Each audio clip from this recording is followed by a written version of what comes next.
Hello and welcome back again to my YouTube channel, The Mommy Jaja Vlogs. For today's video, magbabahagi ako ngayon ng pampaswerte sa negosyo gamit ang lemon, dahon ng laurel, cinnamon powder at star anise. Ito ay pang-akit ng mga customers, ng mga mamimili ng inyong mga business. Bago gawin ang mga pampaswerteng ito, kailangan may 100% na paniniwala, walang inggit, walang mga sama ng loob sa inyong mga puso, at magdasal muna bago gawin ang pampaswerteng ito. Kailangan ng 100% na paniniwala na ang pampaswerteng ito ay magbibigay swerte sa inyong negosyo at tahanan. Gawin lamang ang pampaswerteng ito sa araw ng Martes at Biyernes sa oras ng 6:30 ng umaga hanggang alas 8 ng umaga. Mangangailangan lamang ng crystal bowl or mangkok na babasagin. Kailangan clear, transparent. Kailangan din ng mga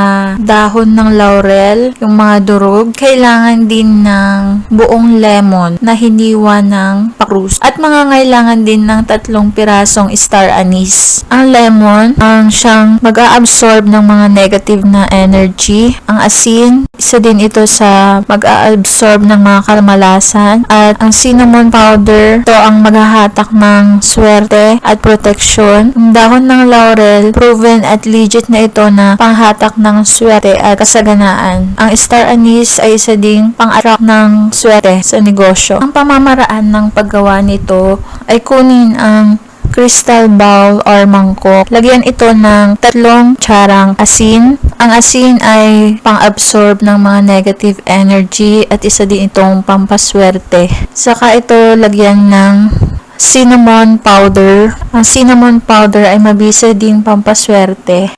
Hindi lamang siya ginagamit sa pagluluto. Ginagamit din ito sa pampaswerte. At kunin ang mga dahon ng laurel. Punit-punitin muna ito at ihalo sa asin at cinnamon powder.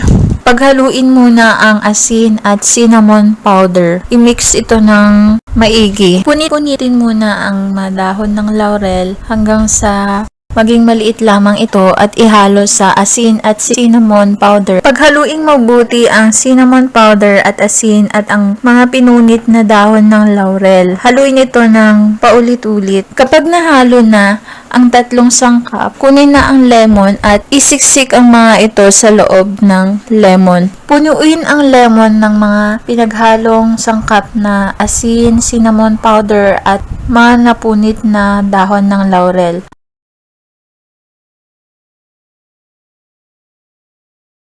Pagkatapos ito, ipatong ang lemon sa na-mix na cinnamon powder, asin. At ang panghuli ay ilagay ang 3 pirasong star anise. At nagawa na itong pampaswerte. Pampaswerteng ito ay mag-aakit ng maraming customers kapag nilagay ninyo ito sa inyong tindahan o sa inyong business. Pwede rin itong ilagay sa inyong altar or sa likod ng inyong front door. Bago gamitin ito, pasinagan muna sa araw ng 30 minutes sa oras ng 6:30 AM hanggang 8. Tandaan, ang mga pampaswerteng ito ay gabay lamang. Nasa ating kamay pa rin ang ating pag-unlad.